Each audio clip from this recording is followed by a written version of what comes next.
contrat avec l'Angleterre, puisque j'avais de l'argent anglais sur un film.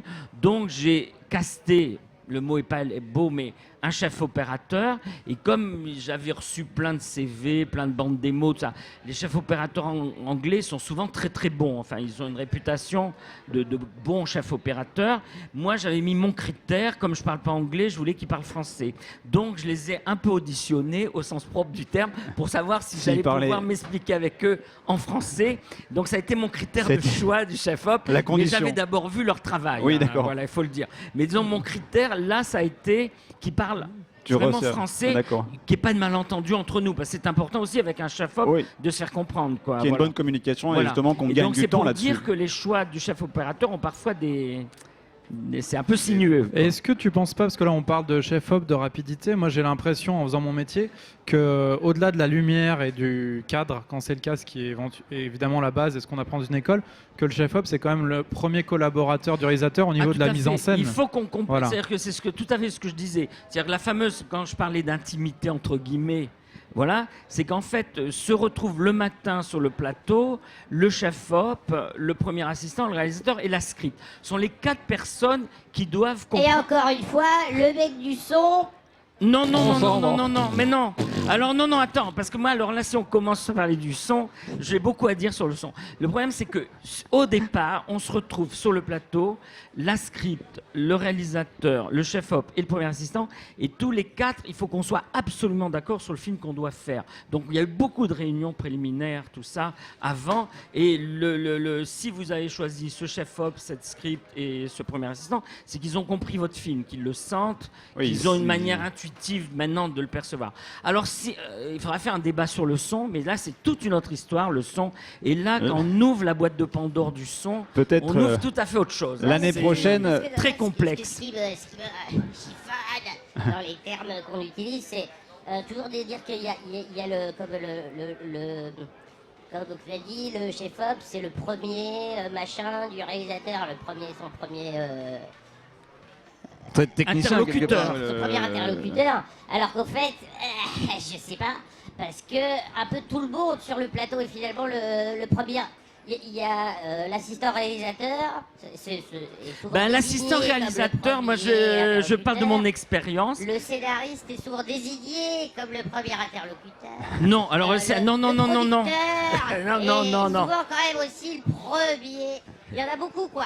Non, je pense qu'on est sur la fabrication. Non. Alors justement, je reprends ce que je dis. Et les comédiens, alors, ils sont où dans ta liste? Mais non, non, faut arrêter parce que justement, si j'ai dit intime, c'est parce que là, on est vraiment dans la moelle du film, dans l'intimité. Le dialogue avec les comédiens, tout ça, c'est une autre histoire. Le son, c'est une autre histoire. Le scénariste, on a fait le boulot avant. Les scénaristes sont rarement sur le plateau. C'est rarissime, à moins que on le demande parce qu'on sait que les dialogues ont encore besoin. Ça se voit souvent aussi, que les scénaristes sont pas sur le plateau. Faut pas dire ça. Après, on a quand même en France où ils interviennent parfois pour revoir certains dialogues en direct. Sur les grosses productions hollywoodiennes, le scénariste, il est sur le plateau, c'est un problème, c'est lui qui dit OK, on écrit autrement. Oui, mais on voit justement le résultat des grosses productions américaines. C'est souvent déficient. C'est aussi les process d'écriture qui sont un petit peu différents en France et aux États-Unis. Et de financement des films. Honnêtement, le réalisateur, il a ses interlocuteurs-là principaux. Ça ne veut pas dire que les autres, on les néglige. Par exemple, le son, c'est un énorme travail gigantesque, mais ce n'est pas le propos de cette émission. Le son, c'est vraiment en amont qu'on parle avec les gens du son. Et après, il faut voir le mixage, ce que ça prend comme proportion. Et là, c'est un interlocuteur très, très, très, très important, le mixeur. Mais on n'en est pas là quand on tourne, quoi. Voilà. C'est pour ça que le son, on aura d'autres filtres après, on aura d'autres problèmes à élucider. C'est comme le scénario. Le scénario, on a eu tellement de mal c'est des 3 ans, parfois 2 ans de travail. Alors, il ne faut pas qu'on ait des scories en plus d'écriture sur le tournage, sinon on devient fou, quoi. Voilà. C'est irrétrapable. Voilà, c'est mon sentiment. Hein. Très bien. Merci pour ton intervention, Claude. Merci beaucoup. Est-ce que tu veux rajouter quelque chose, Lucifer ? Je sais pas, on ouvre un bon débat là, on aurait pu se bastonner un peu, mais on peut aussi parler d'autres sujets ou même se bastonner sur d'autres sujets. Moi j'ai aucun problème.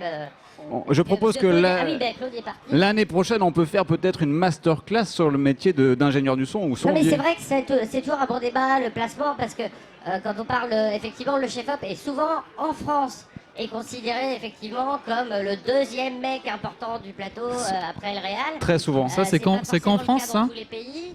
C'est pas forcément le cas sur tous les types de tournage, parce qu'effectivement, comme vous disiez tout à l'heure, tous les gars qui disent ouais, moi je m'en fous, j'ai pas besoin de chef-op. Oui, bah c'est parce que eux-mêmes sont des chefs-op déjà, donc effectivement, ils en ont pas besoin. Mister Oiseau, quand il fait du pieu là.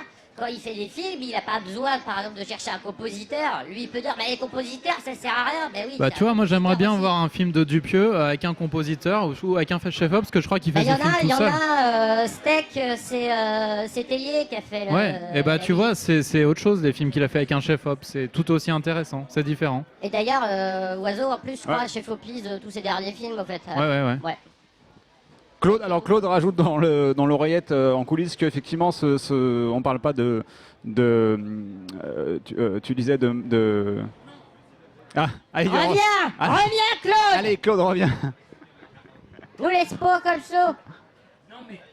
Non, ce que je veux dire, c'est qu'on n'a jamais dit que ça servait à rien. Mais au moment du tournage, la priorité, c'est certains postes. Le problème c'est que si on parle pas du son, c'est pas du tout l'émission, mais le son est quelque chose d'énorme au cinéma, et c'est quelque chose qui, depuis le numérique en plus, a pris des proportions délirantes. C'est quand on se retrouve au mixage, devant des tables de mixage où il y a 90 pistes, 100 pistes et tout ça, c'est là où on se rend compte que le son est primordial.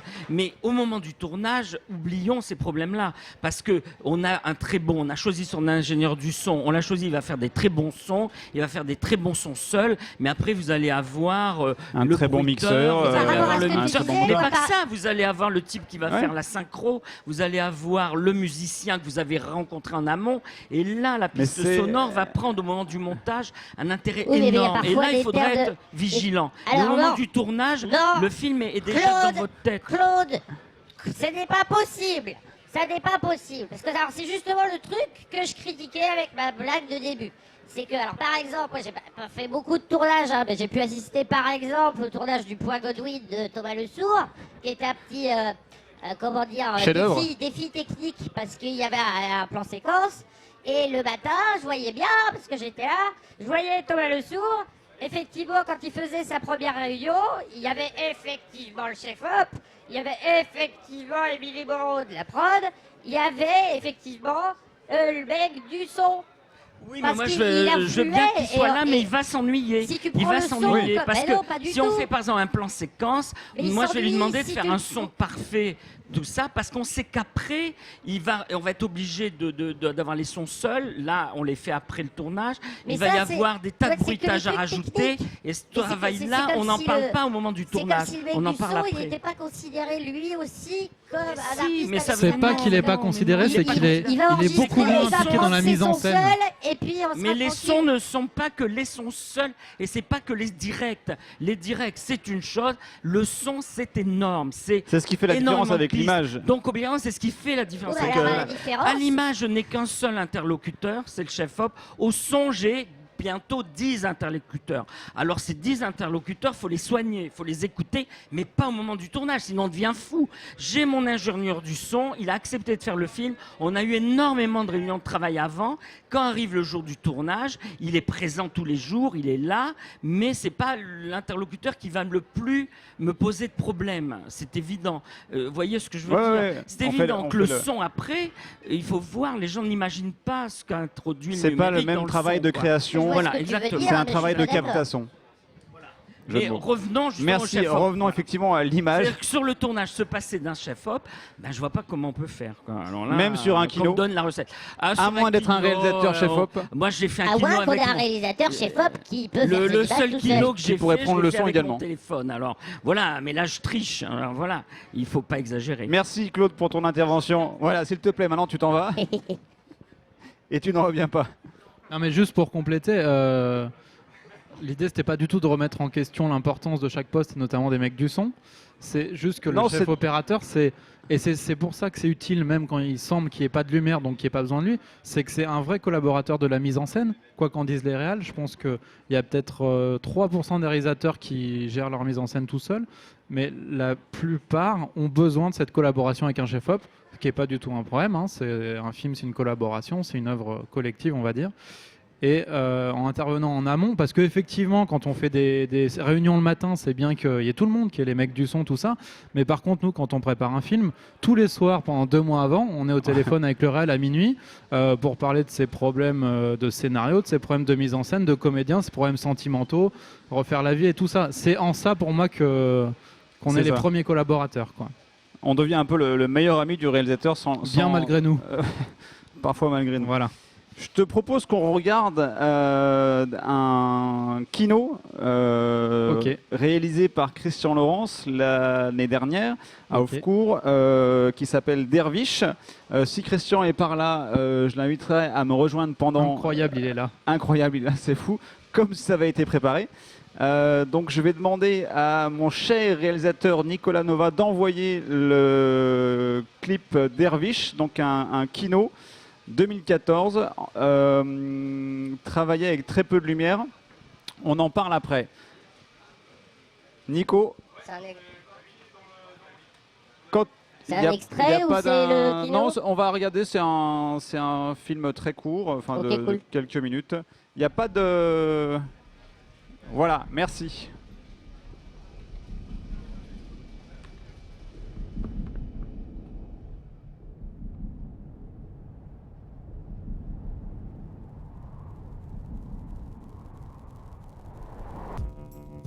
Oh oui, peut-être vois-tu que tu nous as rejoints parce que tu as vu de la lumière par le hublot. Ou la lucarne, ou le soupirail. Tout dépend où nous nous trouvions quand tu nous as vus ou entendus. Ou peut-être tout ça à la fois.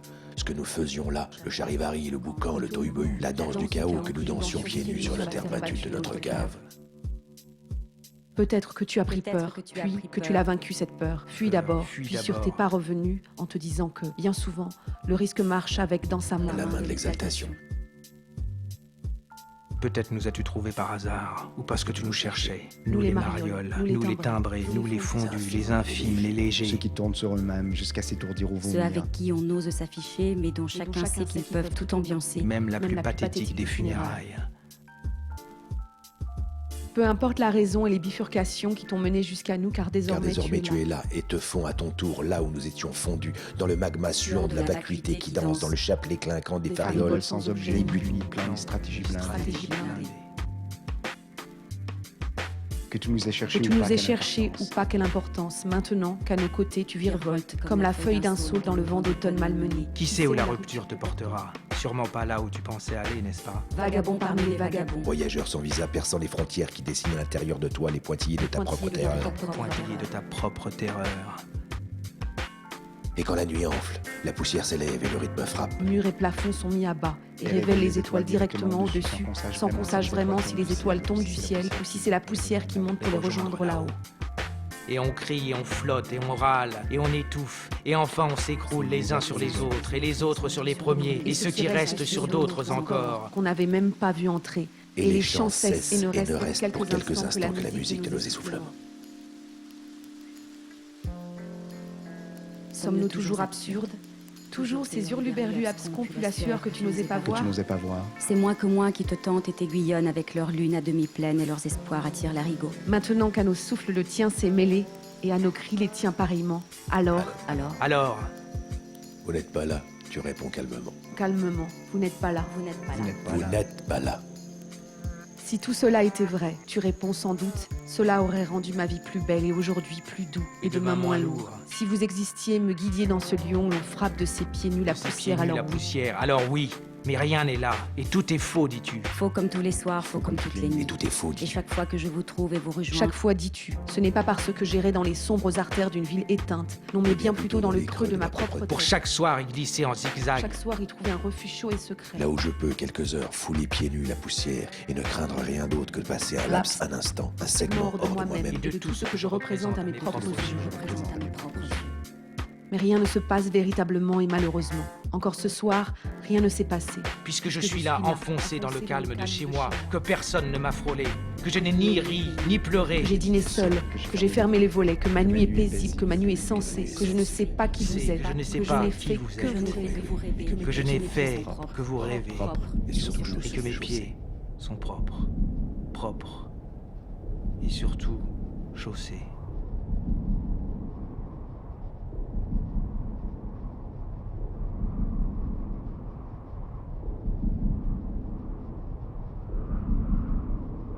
Voilà. Waouh, on a une incrustation. C'est toi qui Oui, as fait l'incrustation peut-être, On, non on reparlera de l'aide évidente d'un chef opérateur quand on veut tenter des incrustations sur fond vert, ce qui apparemment aujourd'hui n'est pas le cas. Ah, puis il y a une faute.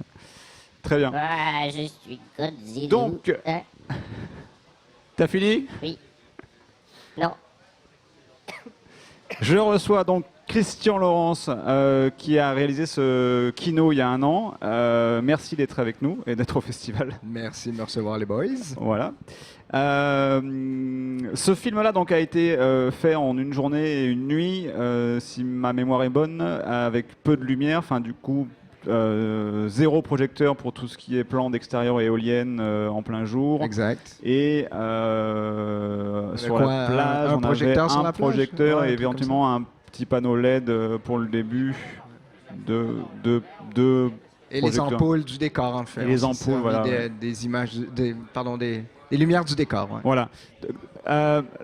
La question c'est, faut-il un directeur photo quand tu prépares un film, un kino? Est-ce que toi, tu te vois partir effectivement sans directeur photo? Est-ce que tu vois la nécessité sur un projet comme ça de dire, je confie l'image à quelqu'un en accord avec mes intentions évidemment?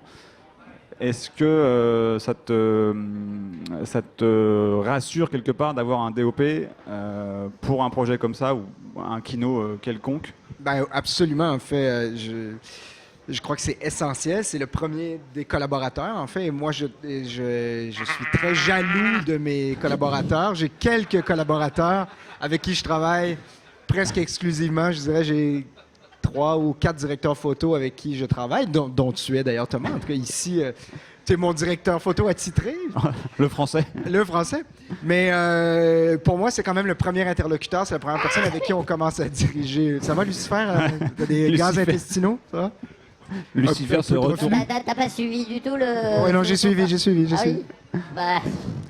voilà, bah tu sais. Mais bon, quoi qu'il en soit, moi, je suis pas un technicien du tout. Même, je peux dire que j'aime pas la technique. Je suis pas du tout un bidouilleur comme réalisateur. J'ai été monteur un peu, donc je sais faire du montage, je sais faire un peu à la limite d'After Effects ou de colo. Mais au niveau de la caméra, je déteste ces bidules. J'aime pas ça, les caméras. J'aime pas les voitures, j'aime pas les caméras.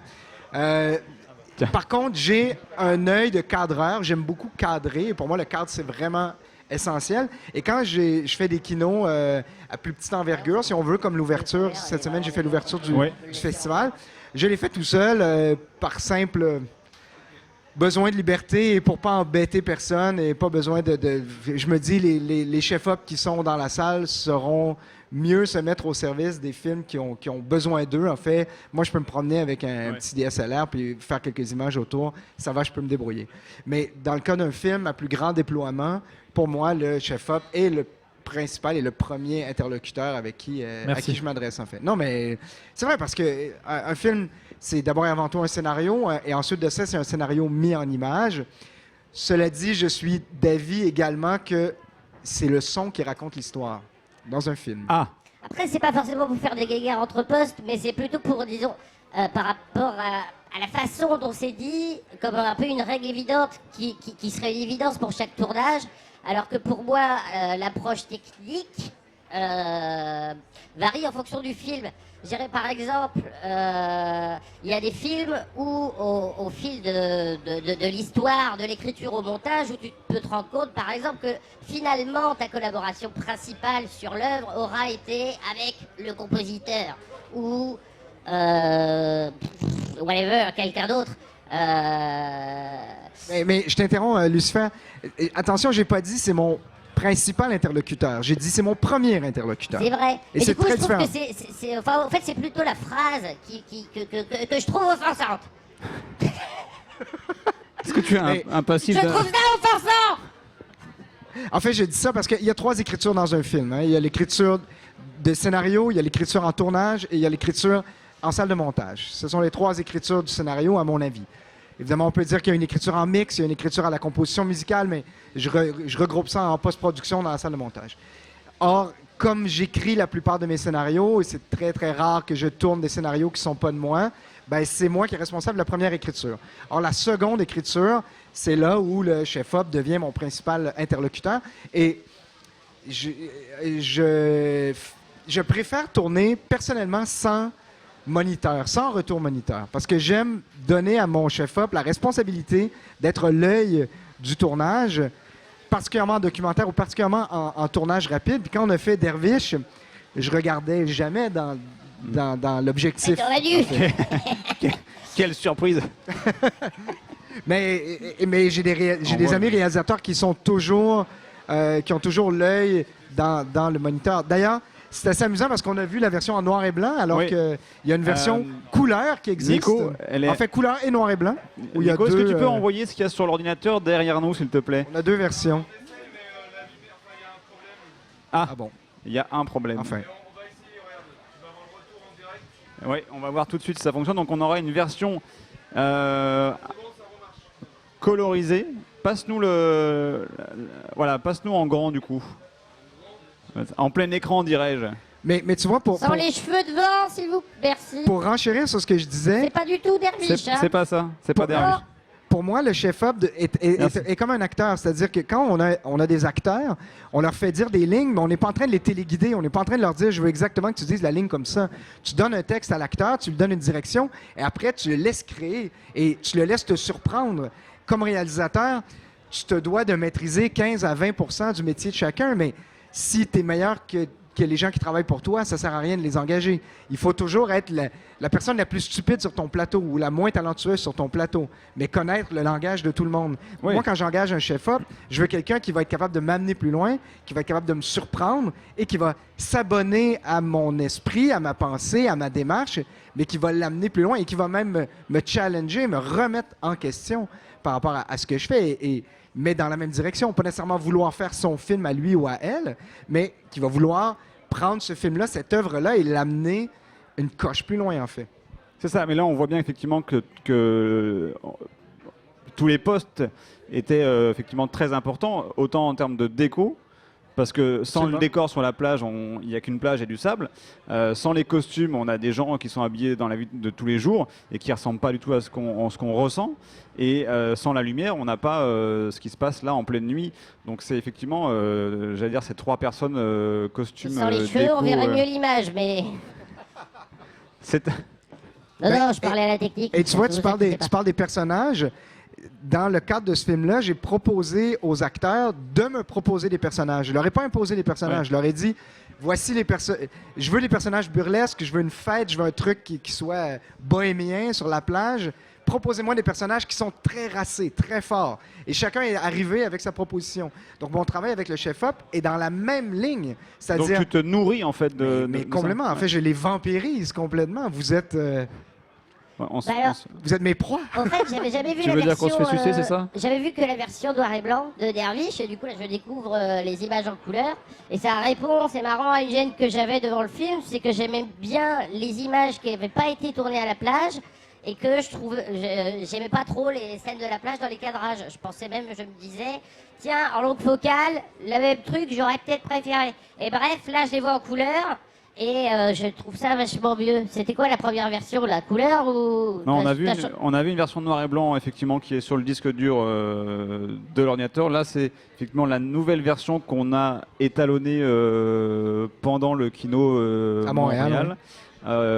Donc c'est effectivement une nouvelle version, quoi. Ah oui, donc votre version finale, c'est quand même celle qui est mieux.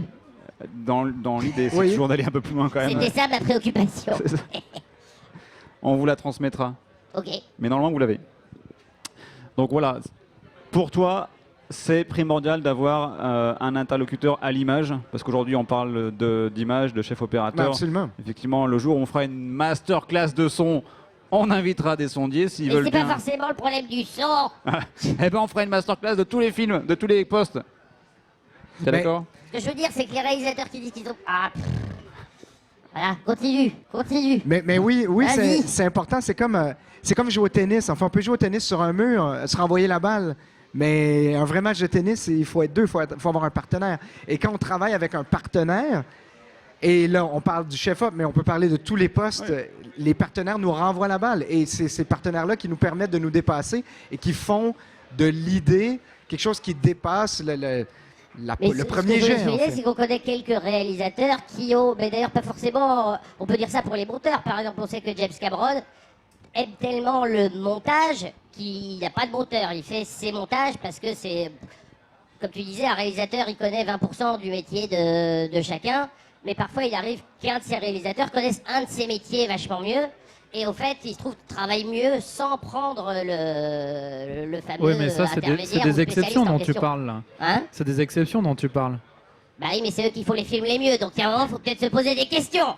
Ouais, je connais quelques bons réalisateurs qui travaillent avec des chefs-op quand même. Ouais, c'est ça, je parlais pas des chefs-op en général. Ouais. Mais donc, forcément, James Cameron, il peut avoir une relation privilégiée avec son chef-op, par exemple, même si j'en sais rien. Mais par exemple, on sait que Scorsese, il préférera prendre n'importe quel chef-op, mais garder sa monteuse. Ce sera toujours elle la plus importante. Et voilà. Et Besson, il se passera pas. Enfin, si, il est encore avec Arbogast. Enfin, il y a tout un Ouais. moment, c'était pas possible qu'il fasse autrement qu'avec Arbogast. Donc, oui, ok, parfois, pour certains réalisateurs, c'est le. Mais ce que je mets en évidence, c'est que tous les réalisateurs travaillent pas pareil. On va parler de chef-op avec Guy Madine, il va dire bah je sais pas, c'est moi qui appuie sur le bouton. Qui puis, êtes-vous voilà quoi.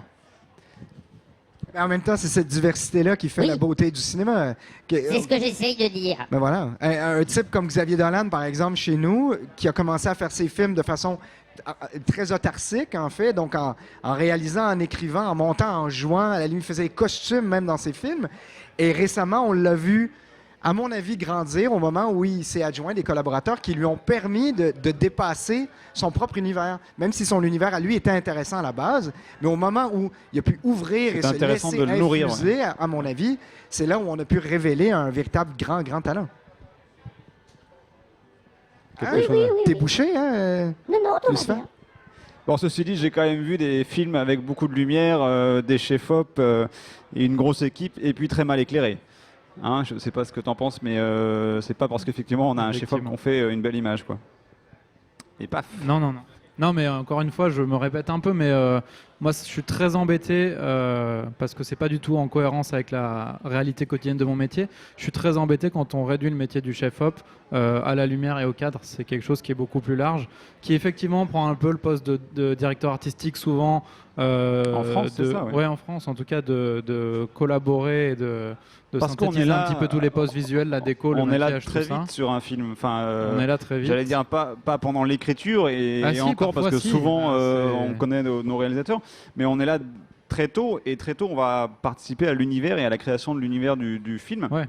Et on va, moi j'ai eu collaboré avec des chefs déco, des hauts costumes, enfin passer voir tous les ateliers, voir où ils en sont, si ça va, s'il va y avoir une cohérence dans le film, dans l'histoire. Effectivement, je pense qu'on arrive à intégrer tous les postes. Et je pense que nous aussi, en tant que chef-op, on est obligé de connaître un petit peu le métier de chacun, en tout cas de tout ce qui va se En fait, ce que tu voir à déplores, l'image. Yann, ça fait aussi, je pense, partie d'un problème assez global, qui est que les métiers du cinéma, qui au début forcément étaient un art de recherche et développement, je veux dire pendant quand même des décennies, on avait quand même plutôt tendance à considérer les gens qui travaillaient dessus comme des artistes, artisans, techniciens, et que je dirais que l'ordre des mots s'est inversé de plus en plus, et que même pour les réalisateurs, on a tendance à juste à avoir des gens qui sont appelés pour connaître leur boulot, entre guillemets, et pas forcément comme des artistes. Mais Ouais, et c'est c'est pareil ce qui pour fait les des mauvais scénaristes films. d'ailleurs, hein, parce que Ouais, des ouais, ouais. scénaristes embauchés par un producteur, on parle beaucoup petite cuisine, beaucoup de termes techniques, machin, mais on n'est pas en train de se questionner sur faire comment avancer l'histoire du cinéma pendant qu'on bosse. Enfin, c'est rare. Ouais, mais c'est peut-être ce qui fait des mauvais films. Ah bah aussi, ça, d'échanger leurs démos. Oui, en sous-texte. Enfin, oui. tu vois, moi, je vais pas me narguer d'être un artiste parce que ça fait forcément prétentieux. Et je suis aussi technicien parce Mais il que faudrait peut-être arrêter de maîtrise trouver des ça outils. prétentieux, au fait. Non, mais c'est pas prétentieux. Ouais, moi, je suis d'accord Je aussi suis pas avec qu'un ça, artiste, mais par On est contre... des artistes. Oui, mais voilà, on est à mi-chemin entre les deux. C'est C'est ça qui est pas, particulier entre c'est l'artiste ça, et le c'est technicien. Mais en fait, vous voyez, dans les années 60, au Québec, il y a eu la vague de l'ONF, que vous connaissez peut-être, l'Office national du film, qui était un peu le pendant de la nouvelle vague chez nous, qui était très axé sur le documentaire, les caméras légères, 16 mm, et techniquement, ils ont fait des avancées très grandes à l'époque. Mais ces gens-là se définissaient comme, d'abord et avant tout, des cinéastes. Et tout le monde était un cinéaste, qu'on soit réalisateur, scénariste, monteur, chef-op, même preneur de son, on se disait cinéaste. Et moi, j'ai envie qu'on revienne à ce terme-là et qu'on dise que les cinéastes sont les gens qui font du cinéma. Parce qu'avant tout, même dans notre façon de se présenter, tu rencontres quelqu'un au bar, là, pendant le festival. Ah, tu fais quoi dans la vie? Il n'y en a aucun qui va dire, bah, je suis cinéaste, ou je suis metteur en scène, ou machin, parce qu'il va avoir peur, justement, de se la péter ou de je sais pas quoi, parce qu'aujourd'hui, on dit, je suis réal. Bah, réal, c'est un mec qui enchaîne les clips, qui enchaîne les plans, qui en a rien à foutre et qui prend son ticket, quoi. Moi, je suis réal quand je fais un film d'entreprise, ouais. Mais quand je fais un film, je suis un metteur en scène. Et on a un peu comme genre peur de le dire. Et du coup, il y a vraiment des métiers où on oublie Il y a en effet un tabou. qu'à la base, ils ont un rôle artistique à jouer. Le son est un de ceux qui en souffrent le plus. Moi, je suis persuadé qu'effectivement, un mec du son, mais c'est le chef du son, hein, ne demande pas à tous les ingénieurs de venir, blablabla. Mais quand tu discutes dès l'origine de la mise en scène avec le mec qui va s'occuper du son, il va pouvoir développer un art autour de ça, faire des propositions. Sur le point Godwin, en fonction des mouvements de caméra, on disait au mec du son, là tu t'en fous de ce que tu racontes, par contre tu vas prendre les plans de pied, tu vas mettre en avant des choses, et on va régler la caméra aussi en fonction, c'est une donnée comme les autres. Mais c'est parce que tu considères ces postes-là comme des postes artistiques. Et on se pose trop souvent la question de c'est qui le chef numéro 1, le général, le colonel, le machin. On devient un boulot de militaire, de l'image, quoi. On essaie de considérer, enfin, on considère un numéro 1 ou un numéro 2 sur un plateau par la force des choses, parce que c'est quelqu'un qui détient aussi les informations et qui a suivi tout le processus de création en amont. Oui, et puis on est d'accord. L'ingé son, effectivement, il y a aussi le fait qu'un chef-op suit le film de l'écriture, je disais, jusqu'à pratiquement la diffusion, et ça va être le superviseur. Et l'étalonnage, avec un étalonneur, mais en termes de son, comme disait Claude tout à l'heure, effectivement, il va y avoir une dizaine de techniciens responsables de chaque partie, et il n'y a pas un chef-op son qui supervise tout le processus de création. En tout cas, j'ai pas fait de film comme ça depuis le début de ma petite carrière, quoi. Il n'y a pas un interlocuteur du son qui connaît tout ça, quoi. En parlant d'étalonnage, est-ce que c'est pas un espèce de réflexe qu'on a gardé finalement des anciens métiers, de comment le cinéma s'est construit autour de l'utilisation du 35 mm? On avait quand même, jusqu'à l'arrivée de la HD et tout ça, les choix visuels étaient quand même beaucoup faits au tournage et parfois on faisait des expériences au développement comme pour Seven ou quelque chose comme ça, mais quand même déjà eux ils prenaient un sacré risque quand ils faisaient ça, et l'étalonnage finalement, comme tous les choix artistiques d'image avaient été faits avant, était juste, effectivement on étalonnait, on réglait le problème technique, alors que maintenant avec le numérique il y a quand même une bonne partie des intentions artistiques qui sont retravaillées, qui arrivent en tout cas sur l'image et l'étalonnage. Et comme tout ça est très sectorisé, et que donc il y a le chef-op, il y a l'étalonneur, il y a le machin, qui viennent parfois, bon ben c'est 8 jours chez l'étalonneur, et puis parce que c'est comme ça d'habitude, quoi. Et parfois t'as pas le chef-op. C'est pas bizarre pour un chef-op par exemple de pas faire l'étalonnage, alors que finalement c'est l'endroit où on décide de l'image. Si, complètement. C'est effectivement c'est très frustrant, parce que je pense que c'est arrivé à tout le monde de nous appeler et de dire ah tiens le film est terminé. Comment ça on n'a pas vu l'étalonnage passer? Moi ça m'est arrivé sur des courts-métrages, et effectivement le travail qu'on fait pendant le tournage avec le matériel qu'on a aujourd'hui, les caméras nécessitent forcément de passer par la case post-prod et étalonnage avec le chef opérateur, parce qu'il a commencé ses intentions, il faut qu'il les termine en accord toujours avec le réalisateur, mais il faut que ce travail se termine en salle d'étalonnage. Et aujourd'hui, étalonner un film sans chef opérateur, pour moi, c'est incohérent. Enfin, c'est Oui, puisqu'il aberrant, travaille quoi. la lumière au plateau en sachant ce qu'il est capable de faire avec Exactement. l'étalonnage, en fait. Exactement. Le développement se fait à Il y a l'étalonnage. ça, c'est une chose, mais il y a aussi que saisir les intentions artistiques d'un réalisateur, c'est pas toujours évident, c'est pas toujours tangible et très clair. Donc si on lui enlève ce collaborateur qui est le chef-op au moment de l'étalonnage, c'est très très compliqué, voire impossible pour le réalisateur d'arriver au résultat qu'il escompte, sauf si c'est quelqu'un qui a des facilités surtout, avec l'image. Mais surtout en quelques jours, enfin en 8 jours, Ouais, tu peux pas ouais. apprendre ton réalisateur si tu es technicien étalonneur, qui sont souvent des gens très bons et avec un œil très Ah oui, aiguisé. c'est pas ça qu'on remet en question d'ailleurs, mais c'est juste une histoire de... Ouais, parce que j'ai vu... Cette phrase n'est pas terminée. J'ai vu beaucoup de films dans lesquels finalement le chef-op venait pour vérifier que les blancs étaient bien, pétaient pas trop, quoi. Qu'on était bien dans les cases et que ça allait bien passer à l'étalonnage, c'est bien flat, ça va passer quand on y va, tu vas. Effectivement, c'est une façon de travailler aujourd'hui. Du coup, il a son nom en chef-op sur une image que lui, il dit ah oui, d'accord, vous avez étalonné tout en vert, j'étais pas au courant. Et puis il y a son nom à l'image. Voilà. Du coup, c'est lui qui est vert. On pourrait d'ailleurs regarder effectivement je sais pas si on l'a, du coup je rebondis là-dessus, sur le making of des effets spéciaux de Double Rainbow Infinite. Ah ben c'est pas ça que t'avais demandé, du coup c'est pas ça qu'on a mis. Et voilà. Mais je sais pas si on peut le préparer ou pas. En tout cas, on peut peut-être regarder un extrait qu'on a calé dans la machine, Nicolas. Ah, les mecs, ils sont au fait de ce qu'on fait. Un extrait de Double Rainbow Infinite à la suite de ma playlist, s'il te plaît.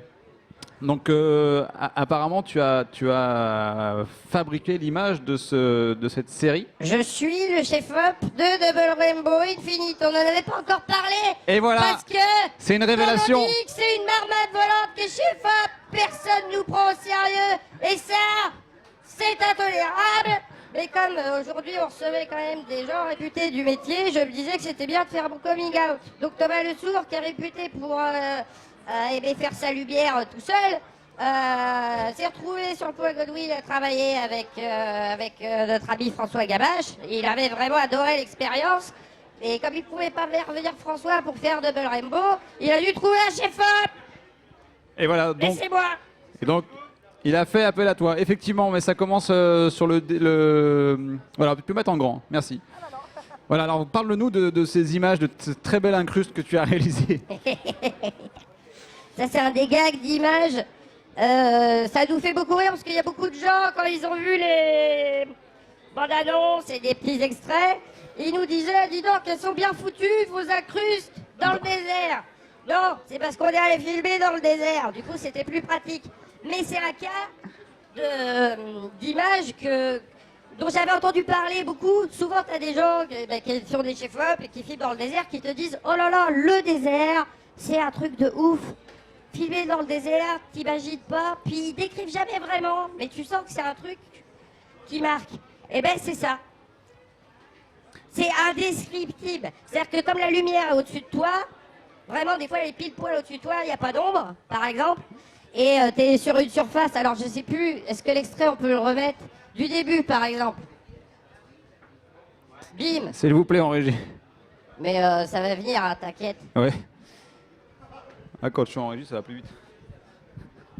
Voilà, ah oui, alors là il parle un peu. Bah ça c'est filmé à Caen, donc c'est gris. On avait fait ce qu'on a pu à l'étalonnage. Ouais, Oui, alors voilà. Ce plan, voilà, ça, voilà, longue focale, super, c'est flou, c'est joli. Blablabla. Bla bla. Et là, il va y avoir un plan large. Bientôt. Bah alors, c'est pas moi qui ai fait le montage, hein, donc je me souviens plus de tout par cœur. J'ai découvert avant-hier soir, comme vous. Ouais. Et le plan qui vient là, ce plan-là. Pause. Bam. Voilà. Alors là, par exemple, moi j'étais à l'endroit où est la caméra. Et puis on dit à Maxence, tiens, va te mettre sur ce bout de colline là. Et puis on filme quand t'es arrivé. Et au fait, on penserait qu'il y serait en à peu près 10-15 secondes, tu vois. Puis ça a pris 4 minutes. Parce que les perspectives sont complètement baisées dans le désert. T'as pas d'ombre. T'as pas d'ombre. Là, Donc je sais pas ce qu'on croit, mais en fait, la montagne, dans le fond, elle est à 70 bornes. Ah oui. T'as l'impression que c'est une petite dune à 100 mètres. En effet, d'accord. Voilà. Et donc, comme la lumière est super bizarre, il n'y a pas d'ombre, ou des fois les ombres elles passent derrière. L'ombre elle fait. On a voulu faire un plan avec une ombre qui avance sur le visage de Maxence, tu sais, comme il est évanoui, puis il y a un Touareg qui arrive, il y a son ombre sur lui. Et c'est Hugues Fléchard dans le rôle de l'ombre. Il a dû se mettre genre à 40 mètres pour qu'il y ait l'ombre de sa tête qui arrive. Puis ça faisait n'importe quoi, elle était tout étirée. Enfin bref, on n'a pas fait le plan du coup. Mais tout ça pour dire que si vous partez tourner dans le désert, ne faites pas un storyboard trop précis. Préparez-vous à improviser et amener de l'eau. Qu'est-ce que tu avais comme matériel sur ce tournage-là, par exemple? Un 550D de Canon. De quelle année? Qui est en coulisses, d'ailleurs on aurait pu regarder parce que c'est marrant de voir souvent dans quel état il est, mais je vais pas y aller parce que je suis trop petit, ça va prendre trop de temps. C'est un 550D de Canon, c'est un équivalent du 7D en moins cher. Et en termes de lumière? Le soleil. Le soleil, uniquement. On l'a ici, on a la fameuse caméra. Ah, voilà. Voilà. Avec l'objectif. C'est marrant, on dirait un appareil photo. Ça ressemble vraiment. L'objectif qui est tombé dans le sable, et le sable du Sahara est beaucoup plus fin que le sable de Trouville-sur-Mer. Donc, changer de focale avec celui-là, c'est que reste très compliqué. Il est cassé. Allez, on le touche il est cassé, pas. mais il fait encore des images. Il fonctionne très bien.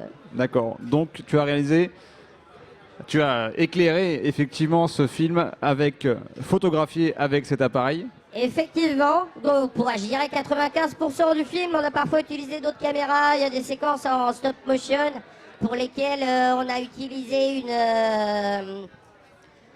la caméra pour Bobo de K&Mi là. Blackmagic? Ouais, voilà, la Blackmagic. Je connais pas.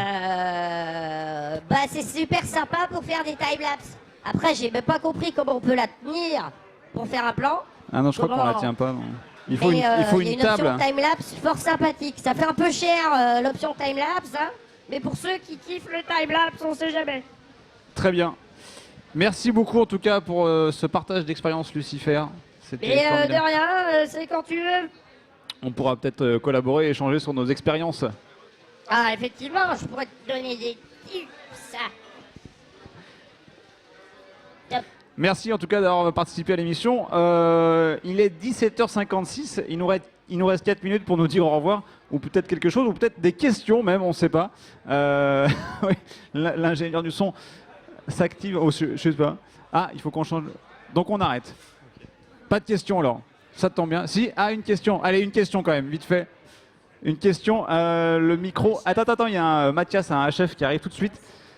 Et je sais pas s'il y a des questions sur internet, peut-être en régie, si vous avez eu des questions. Je sais comme ça. Moi, je faisais coucou. Hein. Est-ce qu'il y a des gens Elle faisait coucou.